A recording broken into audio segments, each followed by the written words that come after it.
One, two, 1, 2, 3. Well,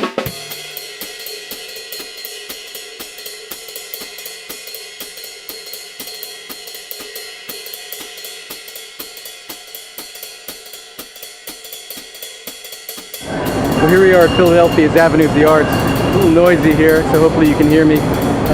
This week we're going to talk a little bit about storytelling and the importance of storytelling, not just for animation, but for cinema, film, comics, writing, and just the importance of storytelling to a culture, what it exactly means to have a storytelling or mythological culture.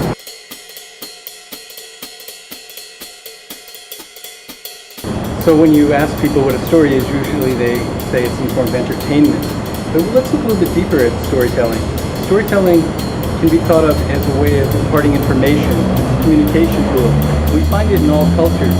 Usually what the culture is trying to do is to teach the people within that culture how to behave within that culture and how to act in accord with nature and the natural surroundings. The arts, the visual arts, are a really important way for us to deal with our culture and what is going on within a culture at a given time. It's one of the reasons it's so powerful. Storytelling, visual imagery, visual storytelling, and the narratives that come with it can shape a culture. Whatever you want to call it, it will be... that's okay. That's good. No, you're good. Storytelling asks us to figure out or to deal with what kind of society we want to be, what kind of culture we are, where we're headed in the future, and how we grapple with the place of the individual within the collective society. We see this throughout storytelling in many cultures. In fact, some would argue all cultures around the globe embedded in the story. Deeply connected with ideas of life and death and rebirth and change and conflict.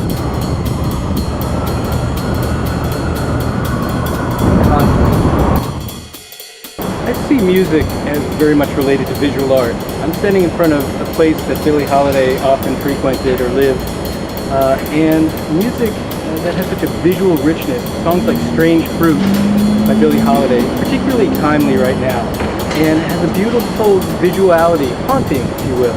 But that relationship between music and image and story is deeply linked. And another reason I tend to want to look at the disciplines as more connected than separated.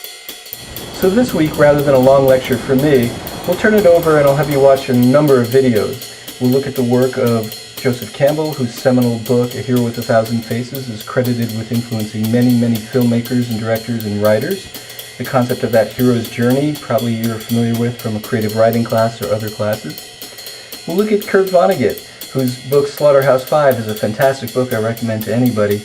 But he has a great concept where he believes that stories have shapes, and I think you'll really enjoy his lecture. Scott McCloud's book, Understanding Comics, is a really must-read for anyone interested in storytelling, not just about comics, but in general. It's a great book on art criticism.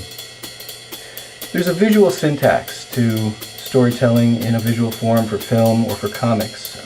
We read a story, we read a film frame, we read a comic, and it's very closely related to language. Hieroglyphs, cuneiforms, kanji, sort of picture writing. So there's very much this link between images and language, and that translates into a syntax on the screen, and we want to learn to become facile with that syntax. In stories, we have to ask ourselves, what kind of culture do we want to be? What is our vision for the future? How do we reconcile the ideas of good and evil, or right and wrong, light and dark? These are common themes. Death, life, rebirth, common themes in storytelling around the world.